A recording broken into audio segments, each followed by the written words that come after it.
Hello, everybody, welcome back. I'm the Strategy Professor, and I just want to make a few really quick announcements for Warhammer on the channel. So, first of all, thank y'all very much for being patient with me over the last couple of weeks. I know I haven't been as consistent as I would like to be with the Warhammer content, but I am going to start releasing at least once per day. It's finishing up some school stuff, and then I just had some other things going on, but I am going to recommit to Warhammer, and I'll just kind of bide my time too until this Grom the Paunch came out because, or Grom the Paunch comes out because it looks really cool, and I just didn't want to start a new campaign until that was done. So I will release the rest of the Empire, and I think I still have some Skaven lingering around as well that I'm going to release. So I have a couple of those I'll release over the next couple of days, but I am going to do a Grom the Paunch campaign starting tomorrow, so 5/21, as soon as it comes out, and I'm actually going to stream it starting at 11 a.m. Eastern Standard Time. So we'll see how long it lasts. We'll see how the turnout is there. But I'm going to be, I think it releases at 10 a.m., but then I have to download it, and then I'm just going to scout it out a little bit for like 30 minutes, get some coffee, wake up a little bit, and just try to come in ready to go with Grom the Paunch. We had a donation for Grom. Forgive me, I can't remember offhand. Hellhound. Okay, so thank you to Hellhound for donating for the Grom the Paunch campaign. It'll probably be Vortex. I haven't done a lot of scouting with his new cooking mechanic, but I'll look that up.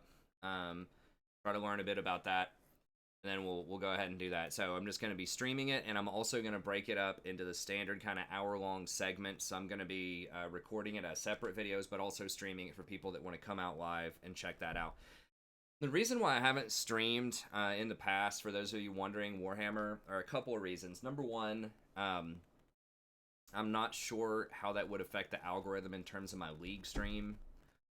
So, for example, if I stream Warhammer and we only get like 30 people in here to watch it or something, and my league streams, had been getting, hundreds, typically between like 500 and 1,000 for the last few months, then I don't know if the league's going to, or if like the algorithm's going to interpret that as the stream not being as successful, so then it won't recommend the league content as much as the Warhammer content because they're on the same channel, if that makes sense. So it might like drag down the average between all streams with Warhammer while we get it going. So that was something that was kind of worrisome. And then also just the time itself it takes. Usually when you're doing a stream, I feel like you need to sit down for at least 3 hours, if not more, and really commit that time to doing a stream with minimal breaks and interruptions and stuff like that. And sometimes it's just hard to do that, to find time to do that, because during the day, I'm either sleeping or I'm, looking after my daughter or just doing something around the house. So it's hard to find a block to do that. And I can't do that during the league stream time. So that's still like a huge portion of the audience on the channel. So I can't really stream at night. So the only times I would have be during the day. Now, I could just stream like 1 or 2 days a week on the weekend when I'm recording episodes for the week, right? So that's an argument that someone's made in the past too, is that, well, I'm recording those episodes anyways, why don't I just stream it, and just get like even more viewership for it? And that's true. That is a good point that someone's made in the past. It's just, how is it going to affect the average stream? Now, last night on the league stream, our numbers were extremely low for this channel. They were like 50 or 60.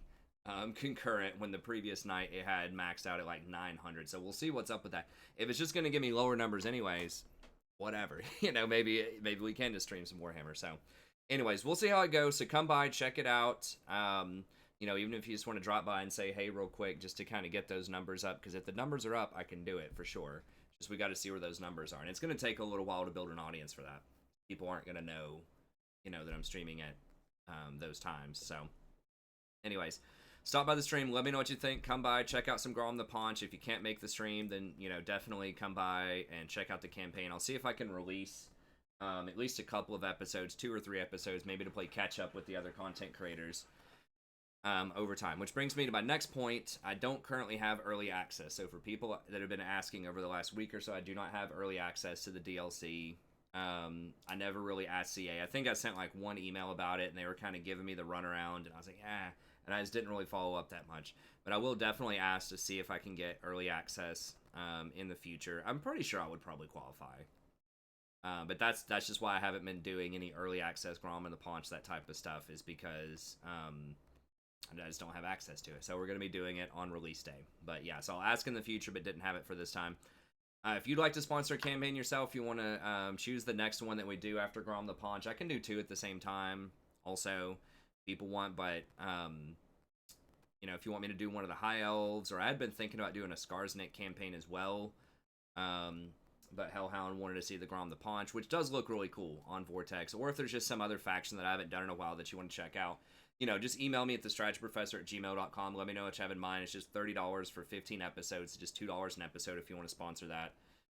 Just let me know. If you want to become a channel member by hitting that join button to help support the content on the channel, then you're welcome to do that. It's just $5 a month. And if you do that, then I'll give you that $5 off of any guides or any campaigns that you want to commission. So check that out. Next issue I want to talk about is my mic. I did get a new mic, and I do have finally all of the pieces. It didn't have a cable to hook up with until yesterday when I bought it. But my mic was dying in the Empire campaign. I had a bunch of people asking, well, why does the audio get so quiet around like the 8th episode or whatever? And the reason is the mic was just making this really annoying kind of like, I don't know how to describe it. It's like fuzz, kind of like just static sort of sound. And so I had to turn my gain all the way down to try to get rid of that.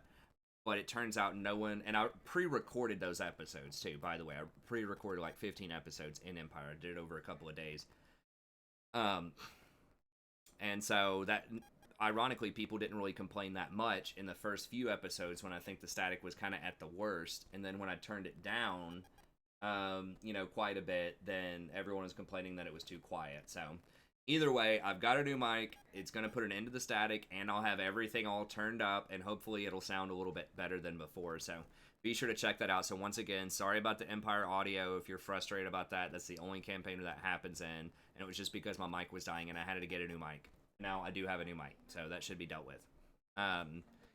Okay, and then, all right, I mentioned the streaming on Saturdays. We'll see how the turnout is tomorrow. Saturdays I might be able to commit to that, though, because my wife's not working on Saturdays or Sundays, and so she could take care of my daughter for a few hours while I'm streaming, hopefully. We'll see. But that could be good. And then the final thing that I want to mention here real quick is that I'm probably going to switch back to running vanilla legendary campaigns.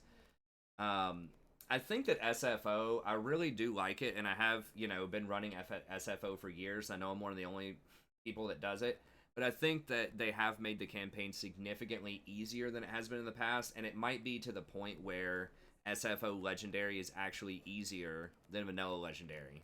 It used to be much, much harder, but they've done several things. I can't even remember all of them. I mean, a couple of things they did. They give you 2 skill points whenever you level up for your first 5 levels. So the AI gets that too, but a human's going to use those skill points much, much better. Usually in most campaigns, you're a lot more aggressive. You're fighting more battles. You're leveling up faster than the enemy lord is. And you're going to spend those points much more wisely if you're a smart player, right? Like the AI, they've made it a little bit better, the stuff they invest their points in. But humans, if you're a skilled human that's playing on Legendary, you're going to optimize those skill points much more than the AI will a lot of the time. So, especially for like Wizard Lords, that can make them very, very strong if you get access to some early powerful magic early in the game. That can be a very big deal and make the campaign easier. Another thing is they made it much, much easier to manage the public order if you take off taxes in a province. Then it now gets rid of like 10 of the public order penalty, which is huge, and it gives you, I think, 60 growth on top of that. So that just really allows you to power up a lot of your settlements and just get free public order early on. So some factions that shouldn't have growth that fast, like dwarfs, vampire counts, and then things that have like really powerful tier 3 spikes, like there's just a lot of factions like that. And it just really throws off a lot of the balance because you're able to spike up, get those important level 3 units a lot faster than the AI is a lot of times. They're not going to use that. They're not going to use that little technique as well as players do. And it just makes it a lot easier to manage public order. And then also, whenever you take over a province, it's not making much money anyways. You can just throw that on there. It's going to grow up faster, so you can level up the building, get garrisons faster for your settlements if you need that, manage the public order, get the public order buildings, get your money buildings. It just gives you all of this stuff. And then sometimes, like, you can just keep the taxes off it manages the public order, and then if there are resources like iron or diamonds or something like that, you can still grab those resources and trade them in certain provinces, even if the public order is really tough. So we were doing that in the Empire campaign, for example. When we confederated, we got some really like weird properties that we couldn't really manage, but we just turned off public order for a while, and it had resources. It had like salt and iron, and so we were still able to trade those resources and keep that town afloat without having to invest any public order or go to war to get the rest of the province. So it just leads to a lot of weird stuff. And those are like the two biggest things. I'm pretty sure they took off the penalties as well in combat, or the bonuses that AI gets in combat. So if you don't know, in the baseline game on Legendary, they get a whole bunch of extra stuff. They get like extra vigor loss reduction. I'm pretty sure they get extra melee attack, extra melee defense. They just get like extra accuracy on missile weapons. They just get a ton of extra bonus stats, so it just makes them a lot tougher. And I think they got rid of that. And in exchange, they said they made it like harder for you to buy units by increasing recruitment costs and things like that. But it's not really the same. I think that they overall just made the enemy AI in battle a lot weaker than they used to be. And I don't know the exact numbers for all of that stuff, but it certainly feels that way. And I remember watching a patch, I think, where they did something like that. And I can't even remember. They're just others. And like some of the new releases and the reworks are just like so OP. Like, I was just thinking the Bretonia thing. Like, there's this building that, like, gives +1 to lords. And at one point, I had so many properties, and you can get it in every town. It's not even in a capital, I don't think. I was getting +30 to lords at one point by, like, turn 70.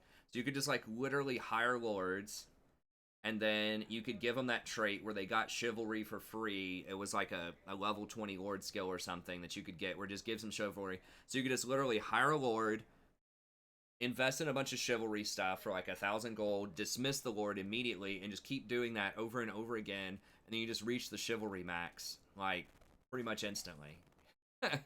So just stuff like that was a little goofy.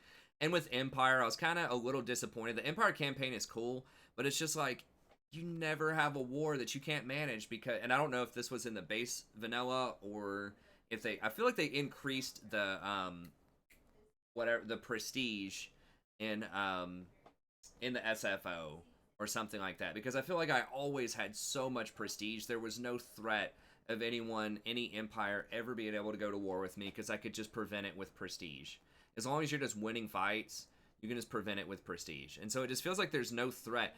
In the baseline campaign, before they reworked Empire, it was kind of cool, because you didn't know what kind of threat you were going to be facing, right? Is it going to be Midland this campaign? Is it going to be Marienburg? Are they going to turn on you? Chaos is coming out like turn 30. Is Norska just going to run straight down there and start harassing you? Are the goblins going to come down and start messing with you? Are the vampire counts going to take over, and start messing with you from the south? So it was just a really cool campaign, because it like played out in a whole bunch of different ways, and you weren't sure which kind of enemy you were going to be fighting. But, the last Empire one that I did, it's impossible for Empire people to go to war with you. The Norskins were largely contained. They couldn't break past Midland and a lot of those extra towns they had up there. Chaos doesn't even spawn until you get to, like, a supremely high level. It used to almost always spawn the first wave at, like, turn 30 or 35, very early in Empire. And now it doesn't spawn until you're, like, considered level 6 or something on the threat meter, like terrifying, which by that time, you're already going to be ultra strong by that point, right? The threat of chaos is they start coming early before you're ready for them. And then the vampire counts were largely contained by Sterling and those guys down south. So I don't know, just overall it feels like a lot of the stuff has taken away some of the power, some of the threat of Legendary. And I know there are some mods like hard mode and stuff like that, but I think they make it harder in like the wrong ways, where it just kind of forces you to be super defensive, because it gives like +15 ranks to lords, and like increases your recruitment cost by 50% and your upkeep by 50%, all this stuff. Hard mode's just not a good answer to it. So I think I'm going to go back to vanilla, try it out. Also, the supply lines is another thing I'm thinking of. In vanilla, if you have more than one army, it's like 15% extra upkeep for all of the extra armies, which is very expensive. And in SFO, it's like 5% or maybe 3%. It's a lot less, depending on the faction. So there's just a bunch of stuff like that. So I like a lot of this stuff. I like the extra units they added in. I like the extra landmark buildings they added in SFO. I think Venrus and his crew do a great job of just adding a bunch of like just lore and flavor and cool stuff. But I just feel like the balance has kind of shifted more towards like not the legendary experience. I'll put it that way, right? I want a challenge. I want to be able to actually lose these campaigns. And it just feels like with Empire, I mean, I got my entire army wiped, with spoiler alert, with Carl by just overstepping in Bretonia and not scouting properly and all this stuff. And it was like no big deal.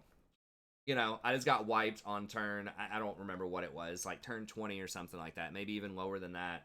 And it was just like no big deal. Like I already just had so much infrastructure, no one else could attack me anywhere around, and I was just able to, you know, grab a new, more powerful army in like 5 turns. Or something like that, right? And I mean, that shouldn't happen. If you get your army wiped like that early, you should be in serious trouble, if not just outright lose the campaign. So, I don't know. Anyways, I know that Legendary's not for everybody for that really challenging experience, and maybe they just wanted that more people to be able to say they beat it on Legendary on SFO or something like that, and I totally get that. I know I'm a pretty low minority, like the person who wants something that's really, really hard. But that's just how I am, right? And I know that, you know, a lot of people aren't going to use those features. It's the same thing when I was playing, you know, World of Warcraft, or when I was doing XCOM or whatever. In World of Warcraft, you know, I wanted the mythic stuff. I wanted the mythic rating. Or, you know, back in the day in Burning Crusade, I mean, almost everything was mythic rating back in Burning Crusade. But I want the hard stuff, man. XCOM, I wanted Iron Man Impossible, right? Like, I like the hard stuff. I like the challenge. I want it. I know a lot of people like watching the challenging campaigns, you know, on Legendary. No takesies, backsies, no exploits, no cheesing the AI, just good, clean, hard-fought battles. I think that's, and just good campaign management. And I think that's what a lot of people like about the channel in general. And as much as, like I said, I do like the SFO, I like Venrus a lot. He's been nice enough to come in here and like comment on some videos, so I know he watches too. So sorry, Venrus. Just design a mod that just makes the stuff harder. That's not like the hard mode sub mod, just like ultra legendary or something like that, right? Just like, you know, just really hit us with some stuff, the people that are seeking the challenge. I think that'd be great. But until then, I'm going to try it on vanilla. We have to do Grom on vanilla. Venrus is not going to have SFO probably ready to roll for a few weeks. You know, he's just really busy with his family and stuff. He doesn't usually update it for the DLC anyways.